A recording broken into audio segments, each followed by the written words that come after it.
اللہ تعالیٰ سے قرب کے دو راستے ہیں، ایک ہے ولایت اور دوسرا ہے نبوت۔ ولایت کسبی ہے، کسبی سے مراد یہ کہ محنت سے حاصل کی جا سکتی ہے، اور نبوت وہبی ہے، اللہ نے جسے چاہا نبوت عطا فرمائی۔ ولایت کا دروازہ کھلا ہے، نبوت کا دروازہ اللہ نے نبی علیہ السلام پر بند فرما دیا۔ جیسے ایک آدمی چاہے کہ میں پہلوان بنوں، اچھی غذا کھائے، روزانہ ورزش کرے تو چند دنوں میں وہ پہلوان بن جائے گا۔ یہی معاملہ ولایت کا ہے کہ جو بندہ چاہے کہ مجھے اللہ کا قرب ولایت کا مل جائے، وہ تقوی اختیار کرے، گناہوں سے بچے، اسے اللہ کا قرب مل جاتا ہے۔ عام طور پر لوگ سمجھتے ہیں کہ ولی وہ لوگ ہوتے ہیں جو الگ مخلوق ہوتے ہیں، ہوا میں اڑتے ہیں، پانی پہ چلتے ہیں، وہ خوارق کی عادت ہوتی ہے، ورنہ وہ ہمارے جیسے ہی ایک بندے ہوتے ہیں، مگر انہوں نے اپنے آپ کو اللہ کے حکموں کے سامنے جھکا دیا ہوتا ہے، اپنی زندگی سے معصیت کو نکال دیا ہوتا ہے، اللہ کے مقبول بندے بن جاتے۔ یہاں ایک سوال پیدا ہوتا ہے کہ جو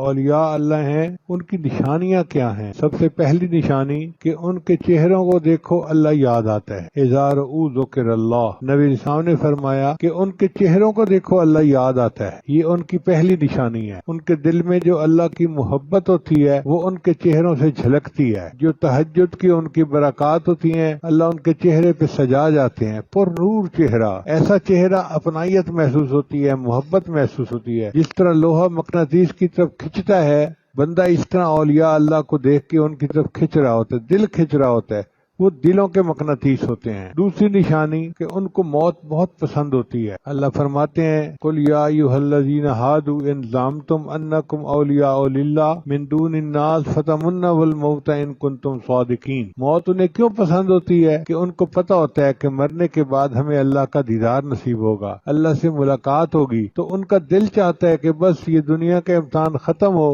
موت آئے اور مجھے میرے اللہ سے ملا دے۔ حدیث مبارکہ میں الموت جسر یوصل الحبیب الی الحبیب، موت ایک پل ہے، ایک دوست کو دوسرے دوست کے ساتھ ملا دیتی ہے۔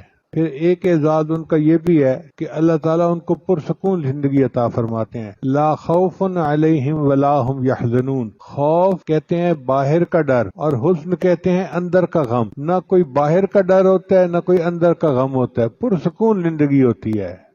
بعض علماء نے خوف اور حزن میں فرق یہ کیا کہ خوف کہتے ہیں الفکرۃ علی ما آت، کسی آنے والی پریشانی اس کے اوپر بندے کو خوف ہونا، اس کو خوف کہتے ہیں، اور حزن کہتے ہیں الحسرۃ علی ما فات، جو ہو گیا اس کے اوپر حسرت، ان کو نہ حسرت ہوتی ہے نہ خوف ہوتا ہے۔ بعض نے فرمایا کہ جو اپنے بارے میں ہو اس کو خوف کہتے ہیں، اور جو کسی دوسرے کے بارے میں ہو اس کو حزن کہتے ہیں۔ اس لیے سیدنا صدیق اکبر عنہ جب غار ثور میں نبی علیہ السلام کے ساتھ گئے تو اللہ نے فرمایا اپنے حبیب کے حوالے سے لا تحزن ان اللہ معنا، لا تخف نہیں فرمایا کہ خوف نہ کر، لا تحزن غضن نہ کر، اس لیے کہ ان کو اپنا ڈر نہیں تھا، ان کو نبی علیہ السلام کا غم تھا کہ یہ کافر جو ہیں کہیں میرے محبوب تک رسائی حاصل نہ کر سکیں۔ تو بہرحال اولیاء اللہ کی یہ نشانی، نہ کوئی خوف ہوتا ہے نہ کوئی حزن ہوتا ہے، پرسکون زندگی ہوتی ہے۔ ایک بزرگ فرمایا کرتے تھے کہ اللہ نے اپنے اولیاء اللہ کے سینوں میں جو سکون رکھا ہوتا ہے،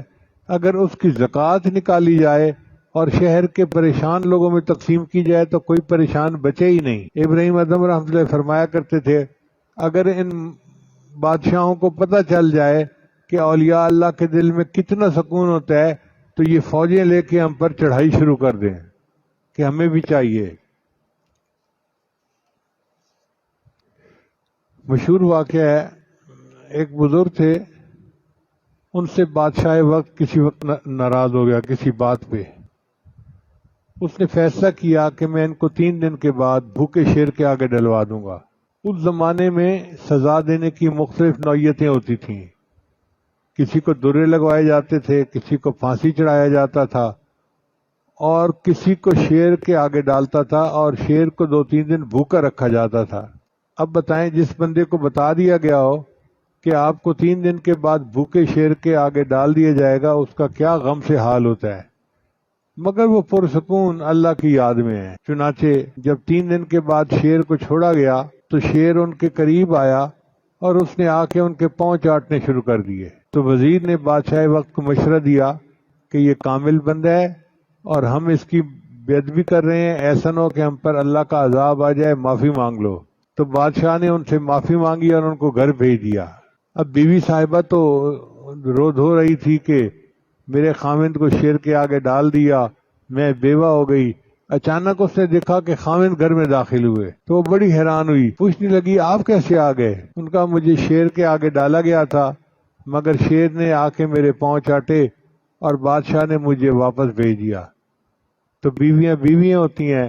اس نے کہا اچھا مجھے سچی سچی بتائیں کہ جب شیر آپ کی طرف آ رہا تھا اس وقت آپ کے دل کی کیا کیفیت تھی، آپ کیا سوچ رہے تھے؟ کہنے لگے میں اس وقت یہ سوچ رہا تھا کہ اس کا لعاب پاک ہوتا ہے یا ناپاک ہوتا ہے، یعنی اپنی موت کا غم نہیں، یہ فقہی مسئلہ سوچ رہے ہیں کہ لعاب پاک ہوتا ہے یا ناپاک ہوتا ہے۔ ایسی اللہ تعالیٰ پرسکون زندگی عطا فرما دیتے ہیں۔ انہوں نے اپنی مرضی کو اللہ کی مرضی میں گم کر دیا ہوتا ہے، اس لیے پرسکون ہوتے ہیں۔ اب ہم سوچتے ہیں ایسے ہونا چاہیے تھا، ایسا نہیں ہوا۔